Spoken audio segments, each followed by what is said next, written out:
A Grécia em algum momento foi a maior potência? Sim, com Alexandre o Grande se tornou a maior potência da sua época. E aí ela perde essa potência pro Império Romano. Pro Império Romano, exatamente. Porque assim, se a gente parar para pensar desde a época da Grécia contra a Pérsia, houve uma coalizão assim fantástica entre os gregos. Os gregos se juntaram e literalmente expulsaram os persas. E quando a gente fala dos persas, a gente não pode esquecer que era o maior império da época. Era gigantesco do ponto de vista territorial, era gigantesco do ponto de vista militar, porque eles eram grandes guerreiros. Não é essa loucura que a gente vê nos filmes, aí eu entro um pouco no meu trabalho que eu faço lá, né, no canal, especialmente no Brasão de Armas, que eles saem correndo como uns loucos, sem preparo nenhum, sem nenhum tipo de estratégia e simplesmente são trucidados ali. Não, eles são povos sofisticados ali. Eles conhecem a arte da guerra. Claro que tem um tamanho enorme, uma quantidade muito grande de mercenários, mas eles não se tornaram o que se tornaram por sorte, né? Eles sabiam o que estavam fazendo e tinham estratégia. Mas nesse embate, por exemplo, entre os gregos e persas, eles conseguiram se unir de uma maneira maravilhosa. Todos eles, todas as cidades gregas. Mas depois, quando Atenas, por exemplo, começou a subir, Esparta começou a ficar com inveja. Peraí, como é que Atenas está crescendo e a gente está começando a ficar para baixo? Então a gente tem que fazer alguma coisa para impedir esse poder de Atenas. E o que a gente faz? Guerra. E aí surgiu a Guerra do Peloponeso, em 431 a.C. Os espartanos dividiram a Grécia no meio, atenienses com a outra metade, e aí o conflito mais sangrento da história da Grécia aconteceu. Nem com os persas foi tão bizarro assim. Quais são os números? Tem? Pra gente ter uma noção? É praticamente impossível, porque foram 27 anos de guerra. Cara, então não tem como saber. Não tem como saber. O que a gente sabe é a dimensão da desgraça que aconteceu na Grécia, né? Primeiro que a Grécia ficou em frangalhos. Por quê? Não só no sentido pessoal, né? De gente, no fator humano, mas no fator territorial também. Por quê? A gente pensa muito que os espartanos, né, eram aqueles povos protetores da Grécia, vamos lutar pela Grécia, aquele mito que o filme passa pra gente, né? Aí muita gente diz, pô, Thiago, mas é Frank Miller, cara, é um quadrinho e tal. Mas o Frank Miller se baseou na história, né? Então, assim, a gente não pode também separar completamente. É um fanfic, puro e simplesmente, o filme 300? Acho que não é essa a ideia. Quem assiste o filme tá querendo ver alguma coisa ali que seja interessantemente ou minimamente real, né? Mas quando a gente vê que os caras são colocados como os salvadores da Grécia, opa, peraí, vamos ver as fontes originais, né? E aí, pra gente entender esse impacto geopolítico.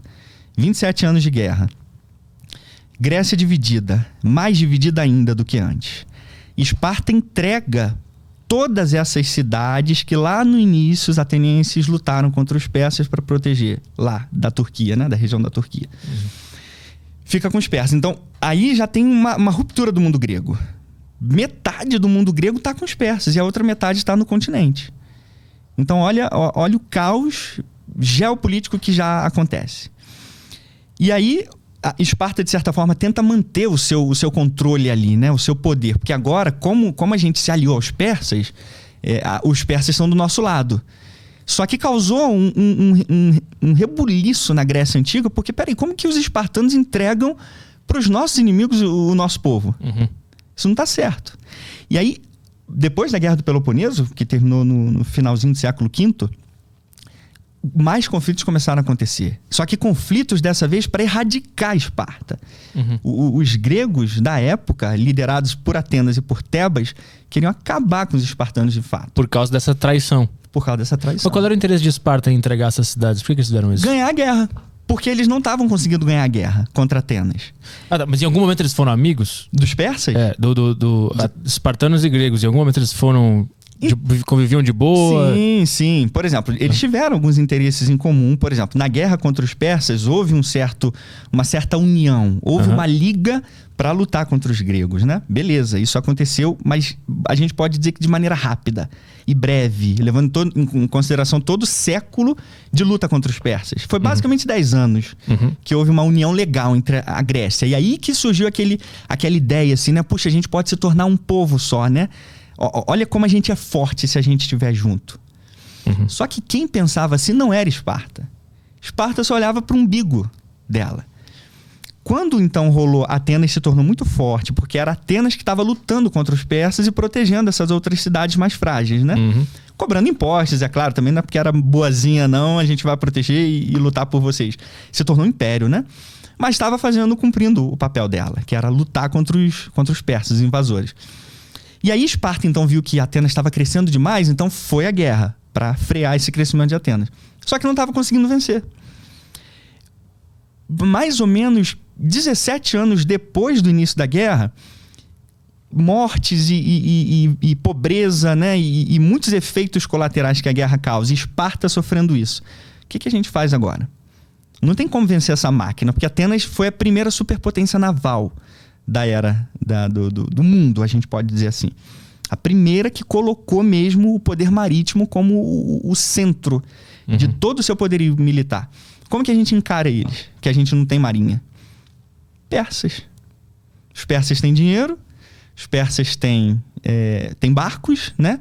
Então vamos nos aliar a eles. Então os espartanos, eles iam pelo interesse. Puramente interesse. E aí é aquele ditado que eu até mencionei há pouco. O que é melhor para Esparta?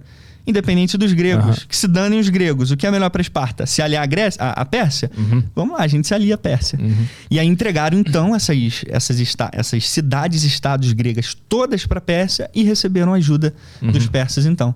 E aí gerou todo esse rebuliço, essa tragédia geopolítica grega. E aí com o passar dos anos, mais ou menos 370 a.C., atenienses e tebanos se unem e literalmente liquidam os espartanos. Houve uma ruptura assim completa da conexão grega. Só que para chegar a isso, Atenas já estava destruída, Corinto já estava destruída, Esparta já estava destruída, Tebas estava fraca. Então você tem um efeito colateral muito nocivo que fez com que os romanos chegassem na Grécia.